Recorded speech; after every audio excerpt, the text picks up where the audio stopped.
in 1776, seems an appropriate year for this, North Carolina Yearly Meeting made it a full-out statement that one could not own slaves and remain a member in good standing of the Friends meeting.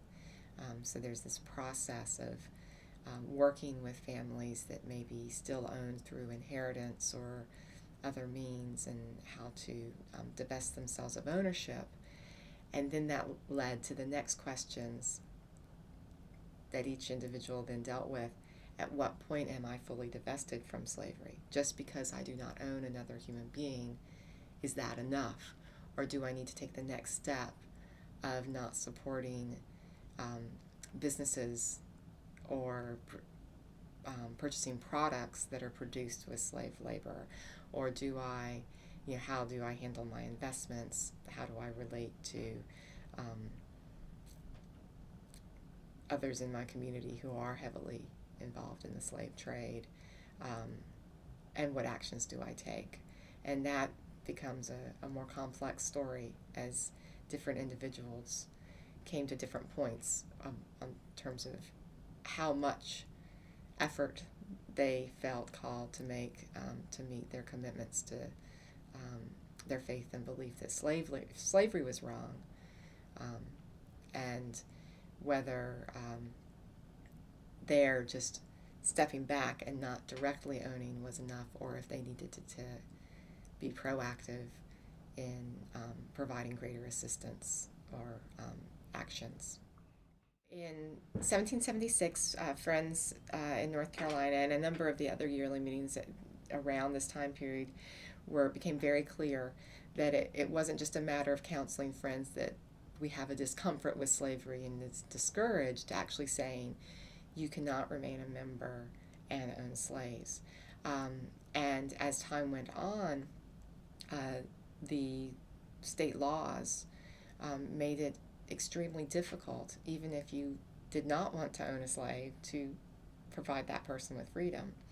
There also is the dilemma: if I free a person but do not give them any resources to transition to a free life,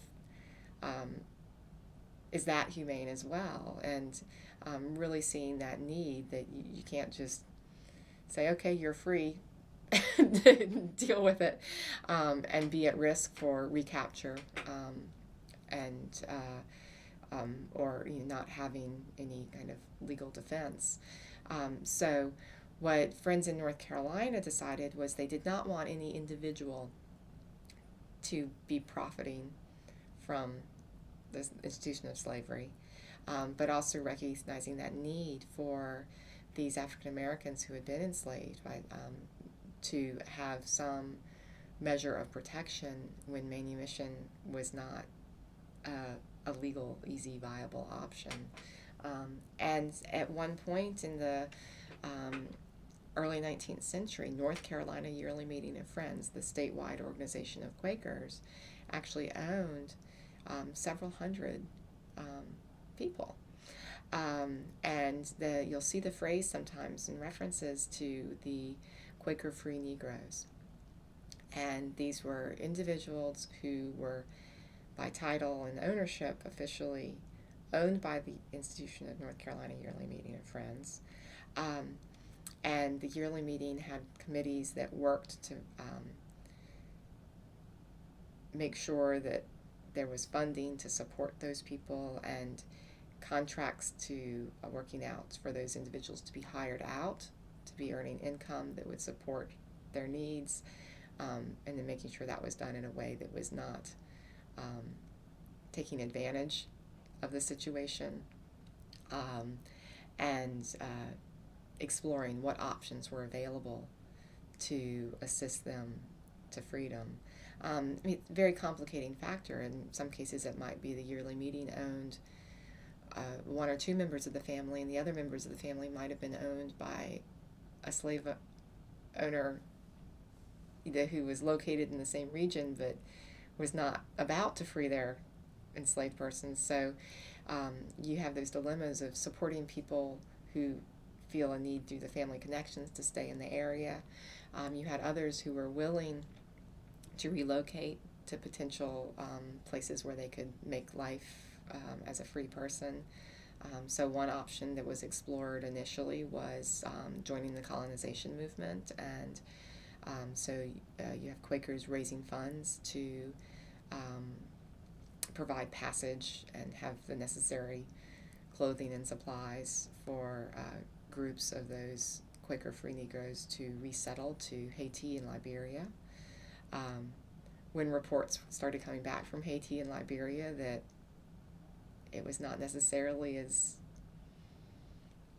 promised in terms of expectations, the yearly meeting stepped back from that and looked at other avenues, one of which was a lot of resettlement into Indiana and helping families get northward. But a constant juggle to find a place that would be accepting of that transition. And that's what I think of, that a lot of those steps that were being taken officially by North Carolina Yearly Meeting were all legal means of resettlement, however still risky and controversial, but a lot of those movements I tend to refer to as kind of actions of the Overground Railroad. So they had the documentation, they had the legal papers, they didn't necessarily have to do everything in secrecy. However, when you're out on the road making those moves, you still are very vulnerable to confrontations.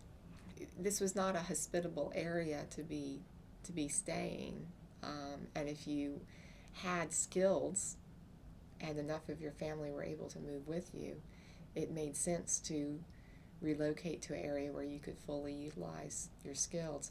Another thing I didn't mention with the Quaker free Negro population, the individuals who were owned by the yearly meeting, oftentimes they'd be hired out, but they'd be apprenticed to learn trades so that they would be skilled workers, so that they could then, when they went to another area, they would have skills that they could use to start up and provide for themselves.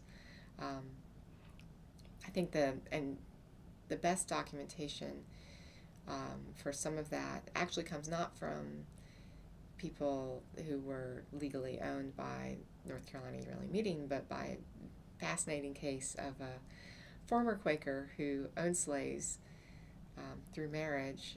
He never rejoined Friends, but was brother to one of the leaders of North Carolina Yearly Meeting during this time period, George C. Mendenhall, who's been a member of the legislature and a local attorney and person of some prominence, owned a number of slaves, and there's a decent documentation about those people and their ages and some of their names, and also the fact that a number of them he did hire out an apprentice with some of his brother's businesses and other resources, especially in the Jamestown community of Guilford County. And a number of those individuals over time did relocate to Ohio.